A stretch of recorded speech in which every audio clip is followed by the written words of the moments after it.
All right.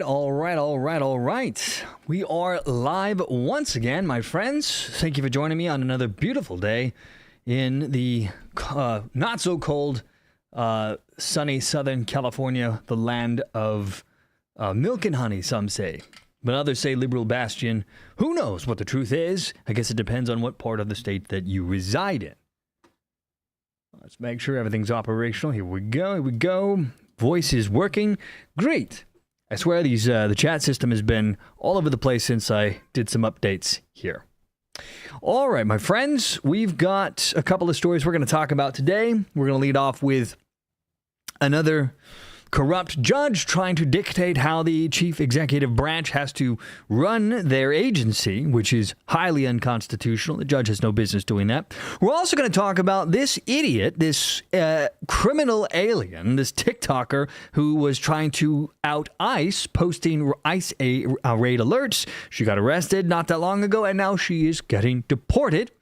And then we're going to talk about the Supreme Court, the dumbest Supreme Court judge ever in the existence of this country's great and noble history, Justice Jackson, who equated, in so many words, minorities as retarded or disabled, which we'll get into that here in a moment. I see Wolf in the chat. Welcome. And I see a bunch of you in, so I think we can begin. So I guess we'll start it with this. Let's talk about the court corruption. Hold on one second. I think this is not quite working right. One moment. Let's see here.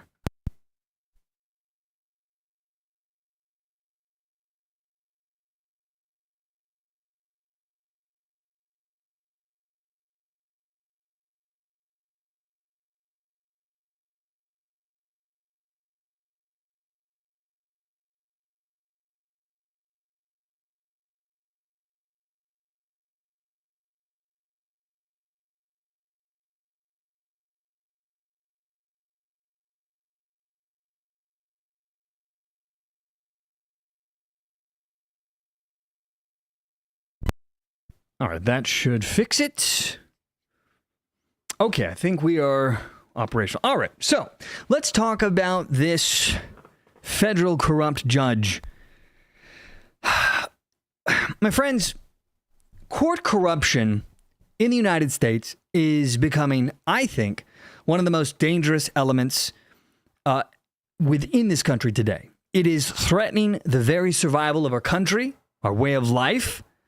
These radical, lunatic leftist activists who wear black judge robes and pretend to be real judges are hurtling this country towards a constitutional crisis, one that we haven't seen since before the Civil War. And they have to know what they're doing is dangerous for the country, but it's all about getting Orange Man bad, and they're determined to do it no matter what.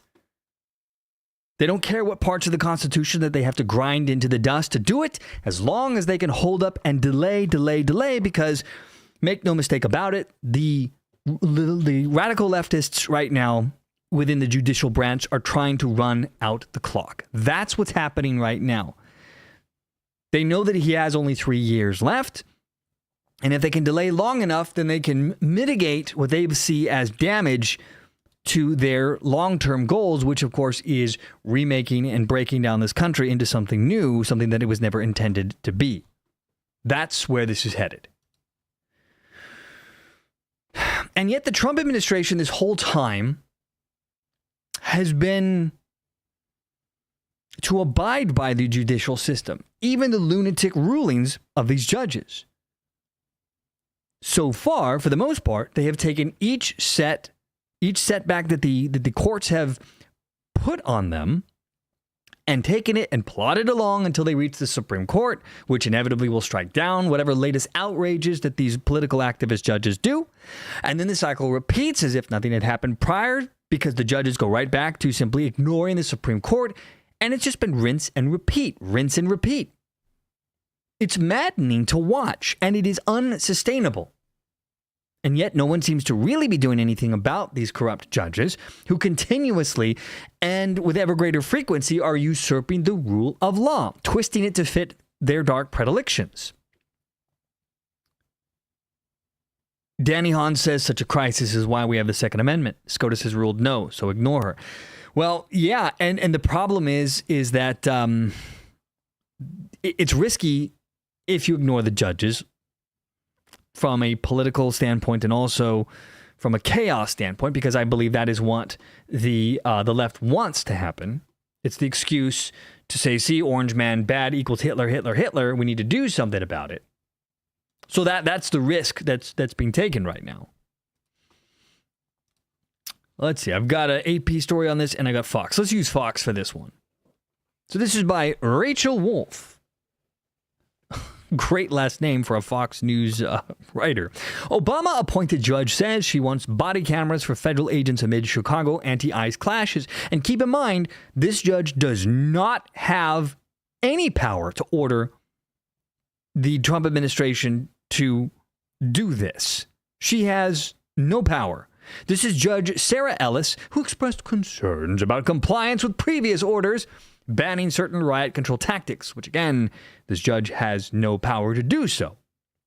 Now, a federal judge reportedly said she wants federal agents in the Chicago area to wear body cameras after a series of violent clashes with anti-immigration and customs enforcement crowds. The Antifa types. U.S. District Judge Sarah Ellis, who was appointed by former President Barack Hussein O., said images of the clash on TV left her a little startled as the Trump administration continues its illegal immigration crackdown. The hell does this judge get off saying this crap? She's not even wearing her disguise at this point. It's like, hello, we're political activists here. We're just going to create our own new law now. We're the new judiciary. We're the new chief executive branch. Listen to us. Ignore the orange man bad. The corrupt judge said that the field director is going to explain to me why I am seeing images of tear gas being deployed because she was trying to tell the Trump administration that they couldn't defend themselves. And the judge says, and reading reports, there were no warnings given out in the field. Fuck this judge. She has no rights to tell the Trump administration on how to defend themselves. Who the hell does she think she is? Clearly, she thinks she's the next president, the next king in chief. Last week, this corrupt, radical lunatic Judge Ellis ordered ICE agents to wear badges and banned them from using certain riot control tactics, which again does not have the authority or power to tell the Trump administration how to operate their police enforcement. But no, she wanted them to ban certain riot control tactics against peaceful protesters and journalists.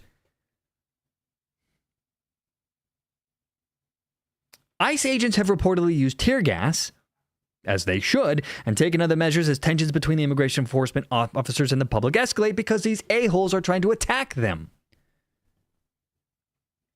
And she has no power to tell the Trump administration not to do it.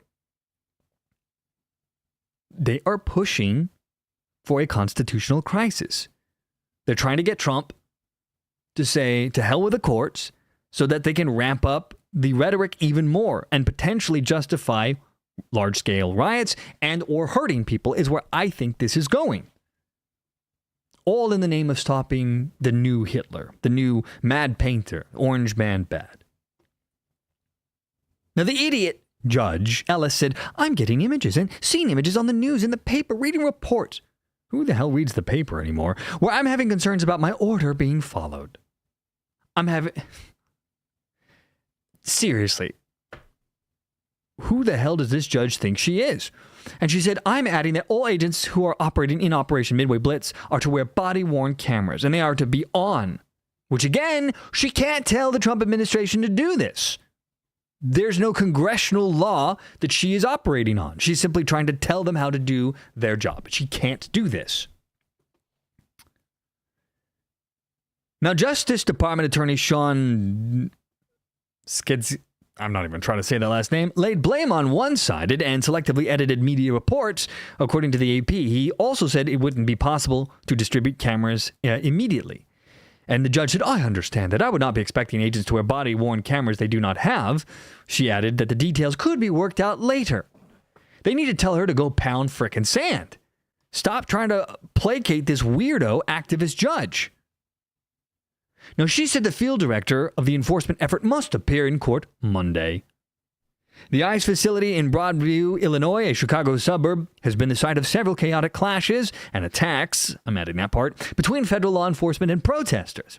Following a different federal judge's order, an 8-foot fence surrounding the facility was taken down Tuesday. See, not only were they getting attacked, the police were not stopping the attacks to help the ICE agents, so the ICE agents said, to hell with this, and built their own fence around their facilities. But that wasn't good enough for the city, and for these weird, radical leftist lunatic judges, they needed to see attacks on ICE agents to happen, so they took down the barrier. But now that the barrier's down and we're back to gassing weirdo radicals who are trying to attack ICE, now it's, you can't do that. I mean, you'd almost get the feeling, if I didn't know better, that she wants to see ICE agents killed. And I don't think that's too far-fetched to say. She's trying to do everything she possibly can to make sure that they are unable to defend themselves. So the lunatic radicals, her brown shirts, the wannabe fascists who are trying to attack ICE agents at every available opportunity are given the best opportunity to do so. They want the clashes to happen. She wants there to be riot gear on the streets, batons out, and bare bloody knuckled fighting on the streets, which will inevitably lead to somebody getting killed here. Now, following a different federal judge's order, an 8-foot fence was Tuesday. The fence was reportedly put up last month and caused tension between federal and local officials, again, because they want ICE agents to be attacked. The Broadview Fire Department reportedly informed the DHS that the fence was built without permission. Who the fuck cares what the stupid Broadview Fire Department says? This is an emergency where you have a federal building attacked daily for weeks and months at a time.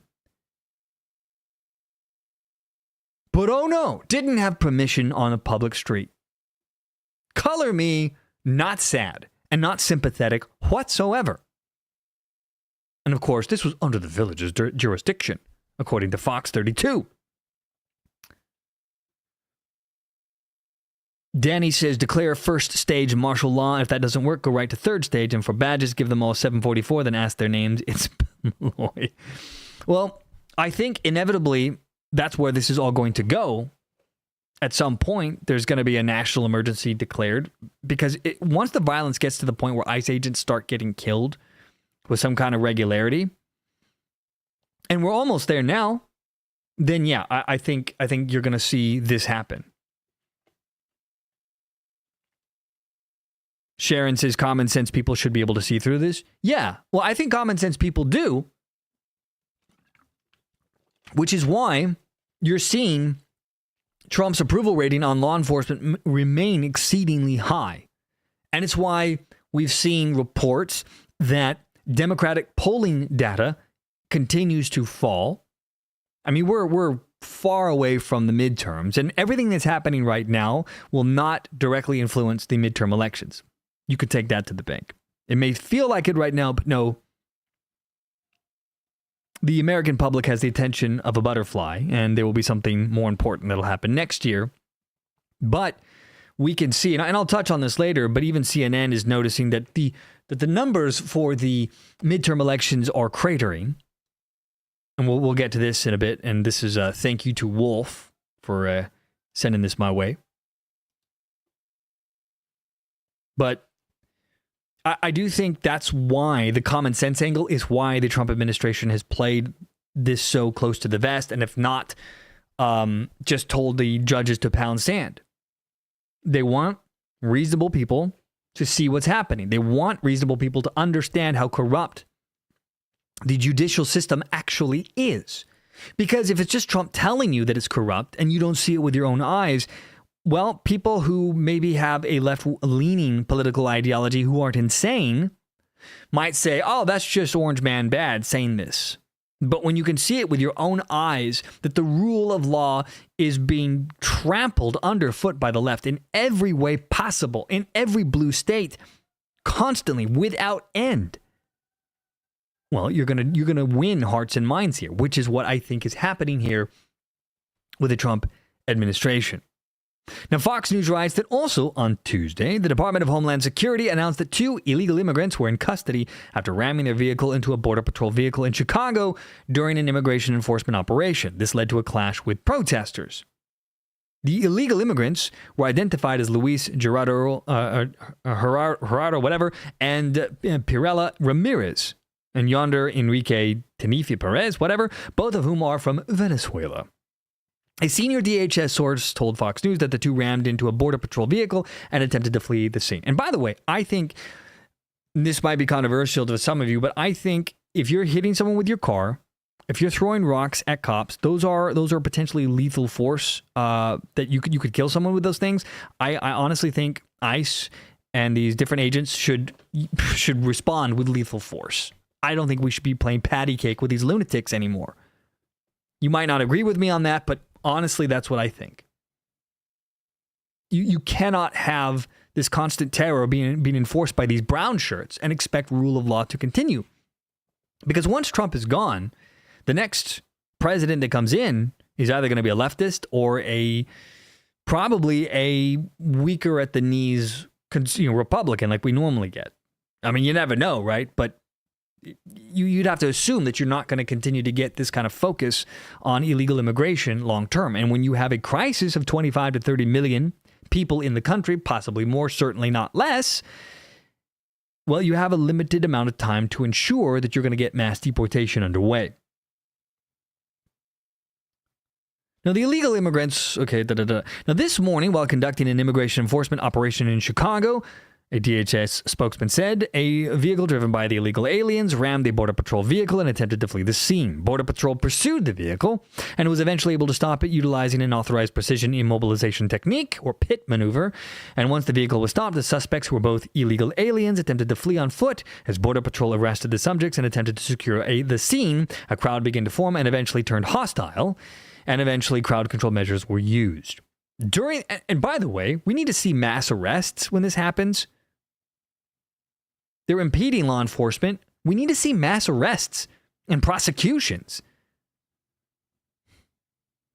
At least if you want the violence to stop.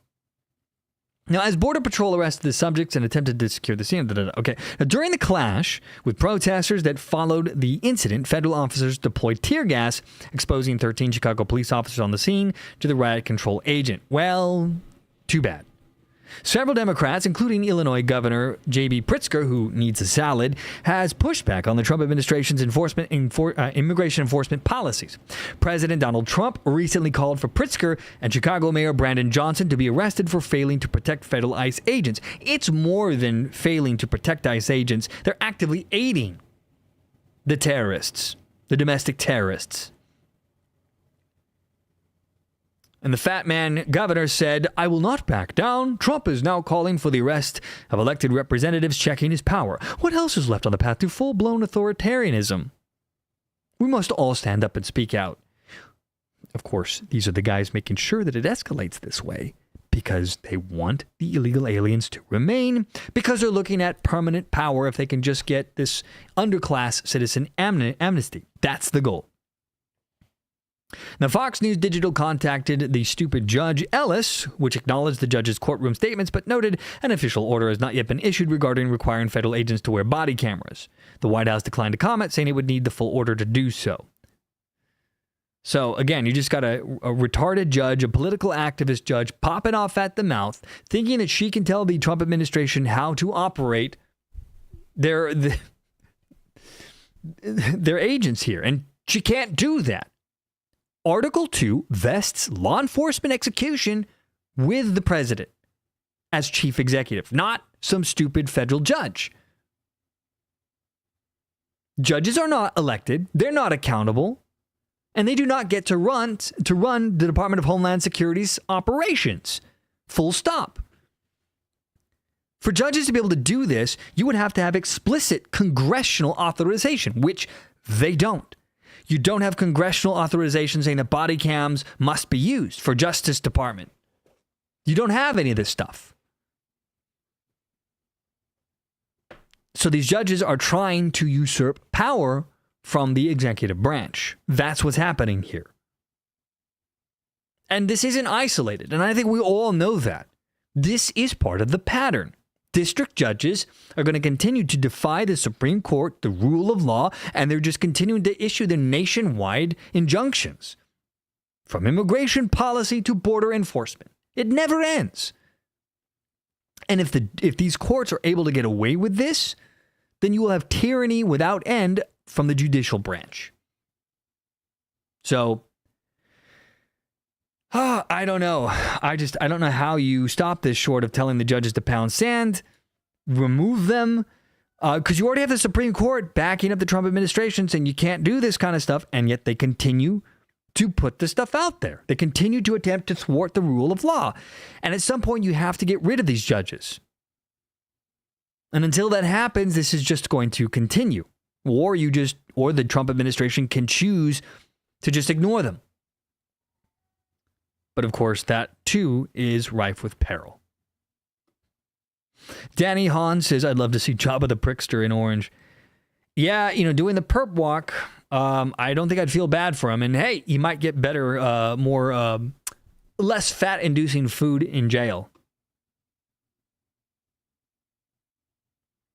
Man. So that's court corruption in the U.S. Thank you, radical leftist lunatic judicial branch, for giving us this wonderful adventure of political activism. So, now that moves me along to, speaking of ICE, and on a more entertaining side note, fueled by energy drinks here. This was a TikTok influencer who was trying to get her followers to harass ICE agents. She herself got hilariously arrested. Let's see if we have the footage here. And you had some guy try to tow the ICE agents' cars while they were arresting her. That guy went to jail for illegally towing a ICE agent's vehicle. But I think this is some of the video footage of it. Let's see. Let's see if this will work for us.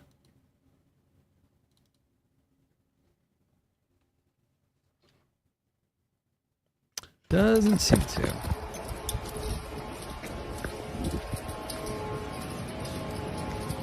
This was the guy, I think, that tried to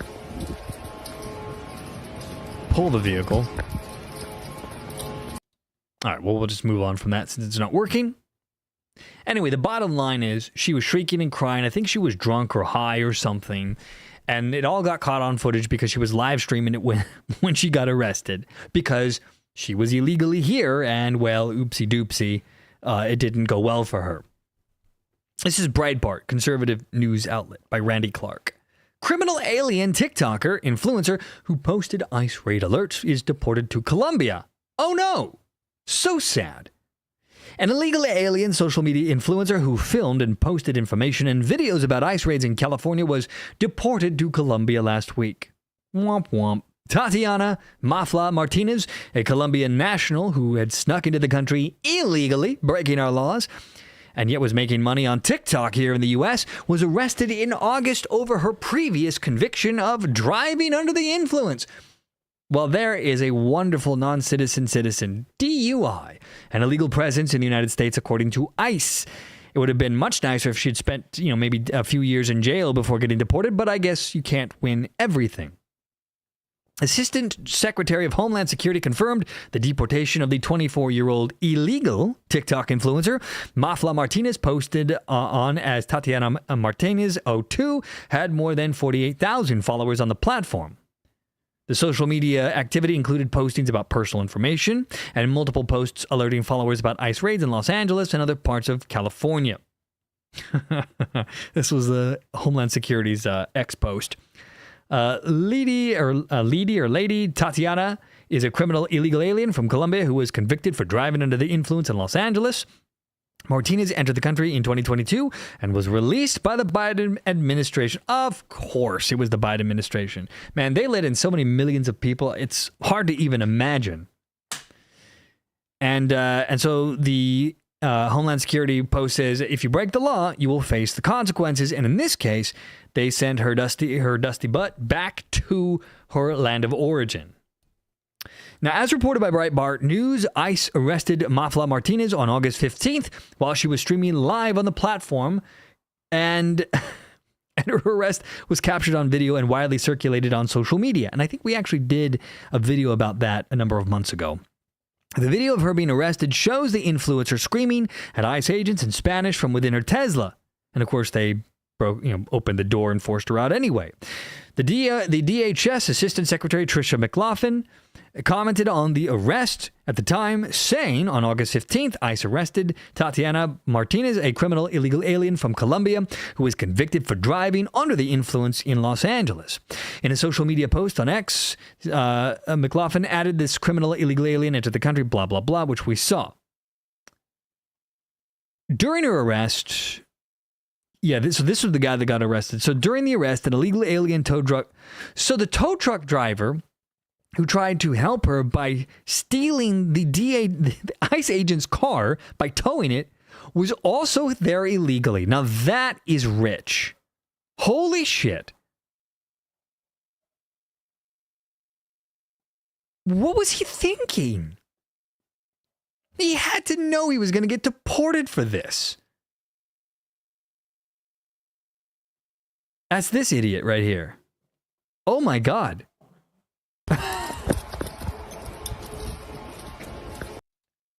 A tow truck driver in the country illegally and then tries to steal an ICE agent car. Oh man. Oh, this kind of writes itself. Now, in her social media post of her arrest, McLaughlin described the chaotic scene surrounding Mafla Martinez's arrest that also involved the unlawful towing and the theft of an ICE government vehicle used during the arrest. The suspect involved in the theft of the patrol vehicle was identified as Bobby Nunez. Nunez was arrested in early September and is now facing a charge of theft of government property. Man, they should charge him with grand theft auto and then deport him after 20 years in prison. According to the United States Attorney Bill Asaley, Nunez faces up to 10 years. Okay, so at least 10 years in prison if convicted on the charges. Good. Throw the book at these people. Mafla Martinez was represented in her unsuccessful deportation case by immigration attorney Carlos Jurado of the Jurado firm based in Long Beach. Jurado believed Mafla Martinez was targeted specifically for her online activities. It doesn't matter. She was a frickin' illegal alien in the country illegally. She was a piece of shit who was living in this country and grifting off of the ICE agents deporting her own kind. Who cares if they targeted her? They should have targeted her and everyone else like her. Now, the lawyer told the ABC 7 Eyewitness News at the time that we believe at this point, based on things that have been said to her, is that because she was out filming ICE activities, she was targeted. Yeah. And if you dance in front of a cop flipping him off, they might pay attention to you. They might target you if you do something illegal. I mean, what the hell does this stupid lawyer think? But of course, he's trying to use this as a way out. Thankfully, though, the Trump administration doesn't give two flying Fs right now.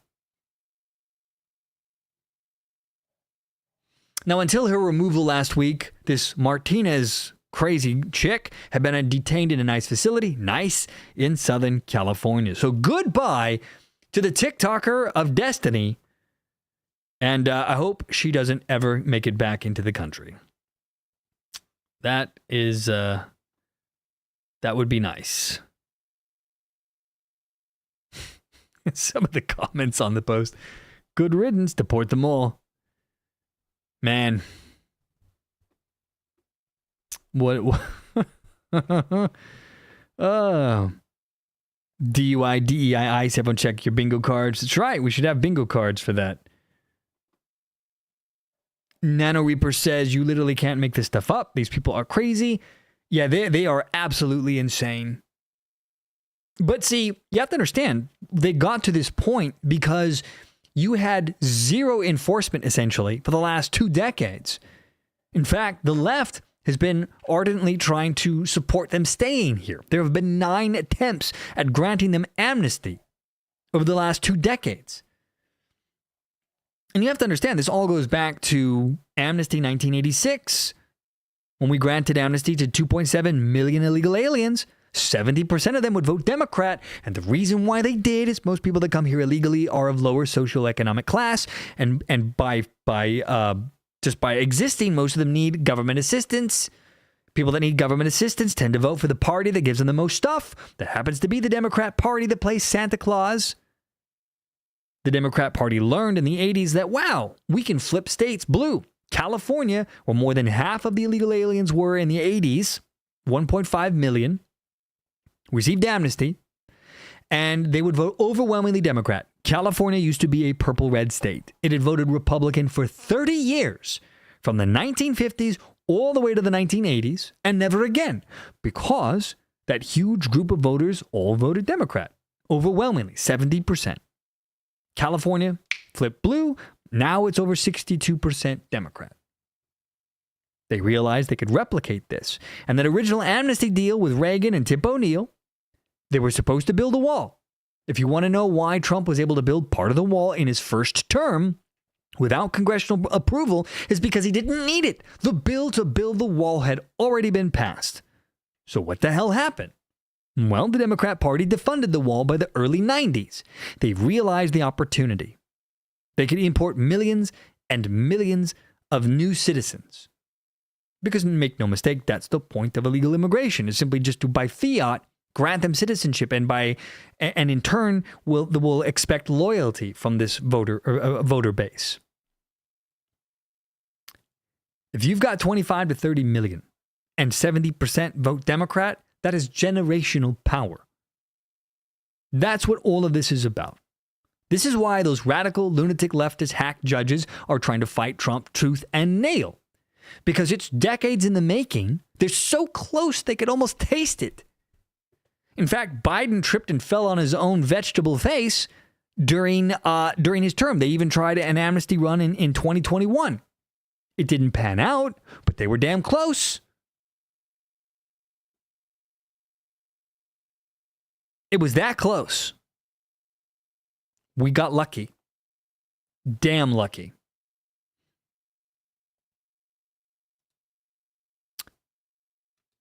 Now, let's briefly touch on this. I didn't get a chance to read into this before we're going to talk about it. But it was pretty funny. You had the dumbest Supreme Court justice in American history, Ketanji Jackson, who basically is your DEI Supreme Court justice. In her remarks today, she equated minority voters to disabled people. Hello? You all right now? Do you need help? I'm disabled. That's essentially what she did here. This is by Fox News. Supreme Court Justice Ketanji Brown Jackson sparked debate Wednesday after she invoked the Americans with Disability Act during oral arguments to illustrate how the government can remedy discrimination, an exchange that quickly took off on social media, where some critics accused her of comparing black voters to disabled persons. The back and forth took place during nearly 3 hours of oral arguments in Louisiana versus Calais, which centers on states' obligation to consider race when drawing congressional maps under Section 2 of the Voting Rights Act, which is highly unconstitutional, but of course we allowed it because it was doing a racism to attack another racism.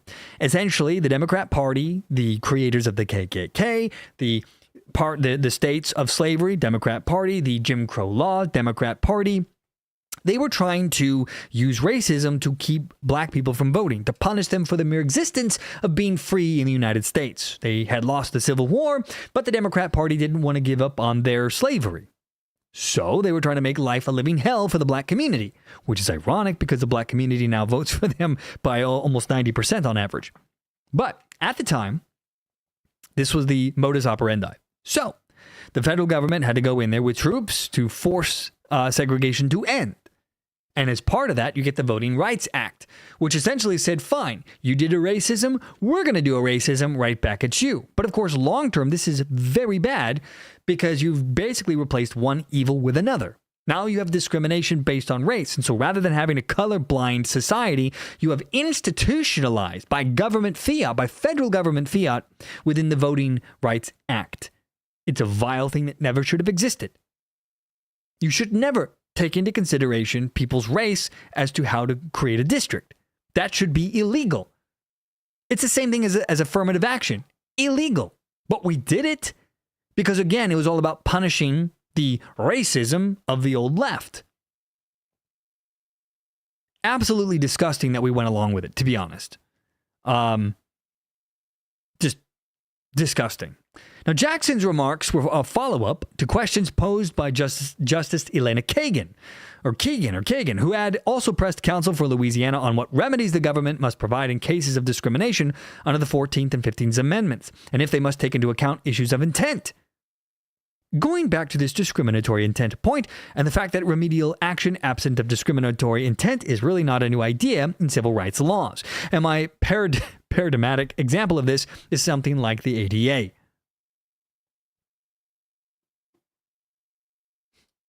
And believe me, she was getting roasted online. You had Spitfire on X. Thank you, Wolf, for this. Said Justice Jackson has to be the dumbest person ever to serve on SCOTUS. They, black people, don't have equal access to the voting system. They're disabled. I guess I'm thinking of it, of the fact that remedial action, absent discriminatory intent, is really not a new idea in the civil rights laws. And my kind of paradigmatic example of this. You know she got that from ChatGPT.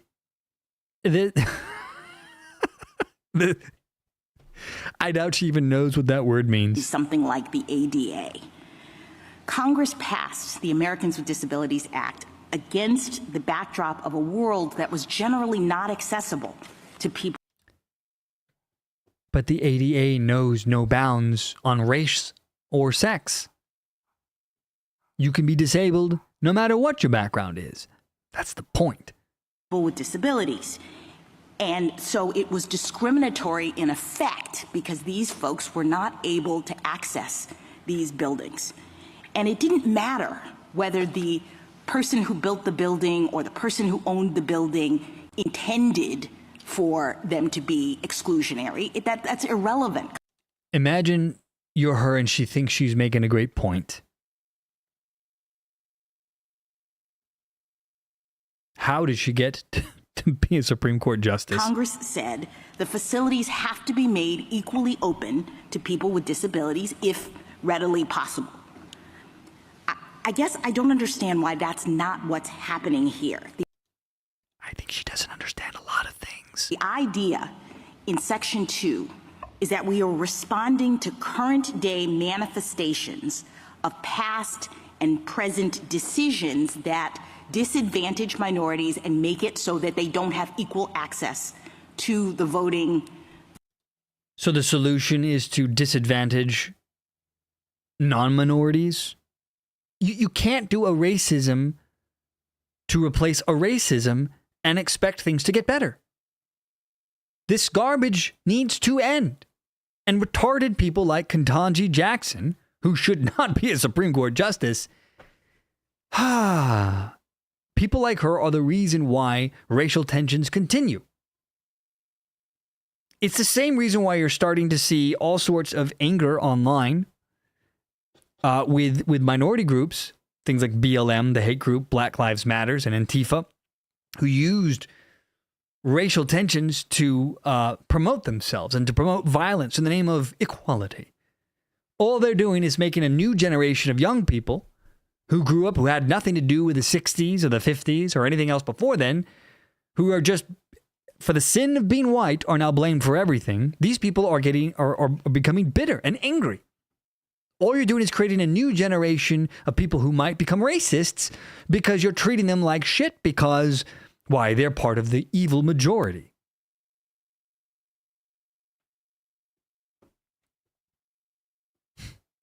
Danny says Ketanji shouldn't be a judge on American Idol. She shouldn't be the judge of a pizza stand, man. Geez, like, what a crazy person. All right, let's see. And let's see. Now, Jackson went on to say that Congress passed. Okay, here's her talking about the ADA garbage. Now, the lawyer arguing for Louisiana interjected to note that the difference is that the remedy under the ADA and other anti-discrimination laws are not stereotyping. Dun, dun, dun. They are not. Of course they're not. These are things that are universal. Everyone can have someone who's disabled in the family. Every race, every sex. I mean, there's only two, but, you get the picture. And then, of course, Jackson said, it's not race-based. Quickly agreed of the ADA and other discrimination laws. I take your point. But what you're saying then, that if the problem of no access is about race, it's just too bad because you can't have a remedy that relates to race? And the council said, absolutely not, Your Honor. No, you can't have a law that uses race to discriminate, even if you're trying to make up for past discriminations. This is why racial tensions never ended. You take one racism and create another. It's perpetual crap. Now, despite the heavy backlash, Fox News writes, that erupted on social media and suggestions that she was describing black people or other minorities as disabled, Jackson's remarks were not unique, nor were they unique in the eyes of the Supreme Court. As she noted during the same exchange, the disabled terminology was used by the Supreme Court in 2021. The case Allen versus Milligan, which also dealt with race-based redistricting issues in the state of Alabama and issues of discriminatory intent. In Milligan, Jackson said the Supreme Court used the word disabled. We said that's a way in which you see that those processes are not equally open. Okay. She says, so I don't understand. Well, that's obvious.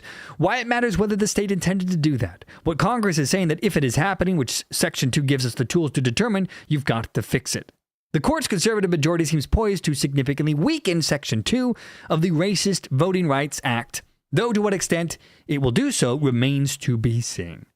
This thing needs to be gutted completely.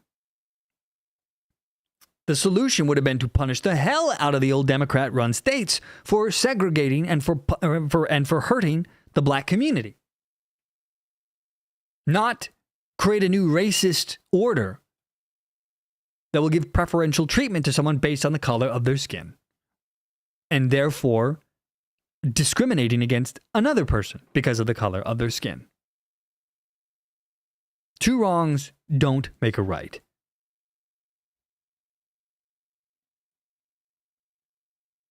Wolf asks, where have you been ordering pizza with judges? Well, I haven't been ordering any pizza with judges. I've been on a strict calorie counting consumption, so no pizza for me right now. So, yeah. Now, before we call this stream, I guess I might have time to react to this. And this thank you in part by Wolf.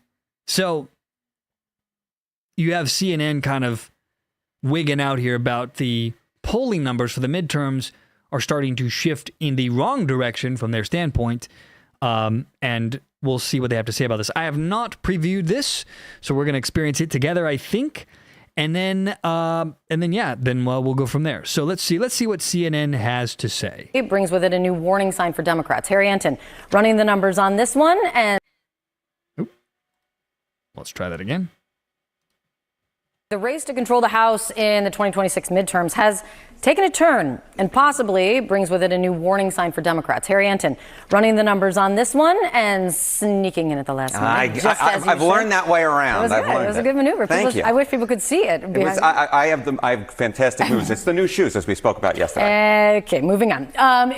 You're tracking the odds. What is the change that you're seeing? Yeah, okay. So, if you go back 6 months ago, you go back to April, Kate Baldwin, what were we looking at? Well, we were looking at the Democrats with a very clear shot of taking control of the U.S. House of Representatives, according to the Kalshi prediction market odds. We saw them in an 83% chance. But keep in mind, if memory serves, this was the beginning of the tariffs, where all these idiots were out there, panicking over, oh my God, tariffs. which, by the way, I have a story on tap, which I'm probably going to cover over in my other YouTube channel after this. I'm going to do a more informal stream on Topical Umbrella, where we will discuss some of this other topics I had on hand, and just more of a let's chat kind of a thing. But Walmart is now suggesting that the tariffs are going to end up being a really good thing for the United States. They're planning on bringing a lot of jobs into the U.S. to create products here. We'll get to that. But so that's what was going on in April. All these people, like, oh my God. But of course, this poll in April is nonsense because it's April. It was over a year and a half later before the midterms. But let's continue. Those odds have gone plummeting down. Now we're talking about just a 63% chance, while the GOP's chances up like a rocket, up like gold, up from 17% to now a 37% chance. So, and mark my words, that is going to keep on moving in this direction. Because as the economy goes, so too will this.